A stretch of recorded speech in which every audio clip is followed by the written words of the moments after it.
வணக்கம் மக்களே, நான் உங்கள் சிந்தால். இப்போ நம்ம எங்கே வந்திருக்கோம்னா மல்லிங்கேஸ்வரர் கோயிலுக்கு மேலே வந்திருக்கோம். இதோ மேலே தெரிகிற தீப சட்டி எடுக்க வந்திருக்கோம். பார்த்தீங்கன்னா தெரியும், அந்த சட்டி எடுக்க வந்திருக்கோம். எல்லா நாளும் என்ன பண்ணி கார்த்திகை ஒன்றுக்கு வந்து தீபம் போட்டு எல்லாம் போயிடுவாங்க. நம்ம வந்து அந்த தீபம் முடிஞ்சு நம்ம எல்லோரும் ஒரு நாளைக்கு கும்பிடுவாங்க. நம்ம வந்து தினந்தோறும் அவரோட பாதத்தை கீழே இருக்கிறதுனால எப்போ பார்த்தாலும் நம்ம இங்கே தான் இருப்போம். இப்போ இந்த கோயிலோட ஸ்பெஷலிஸ்ட் அப்படின்னா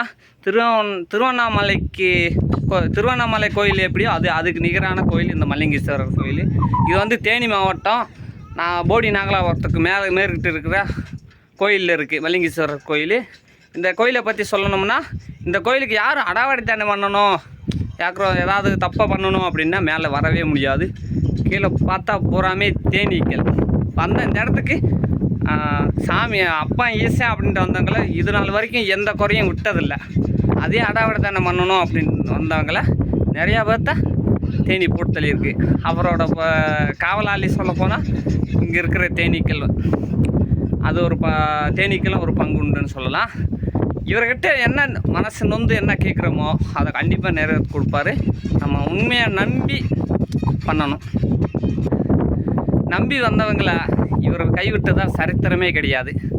இப்போ பார்த்தீங்கன்னா இங்கேருந்து பார்க்குறப்போ எவ்வளோ அழகாக இருக்குது. இதை விட ஒரு சொர்க்கம் எங்கே இருக்குது?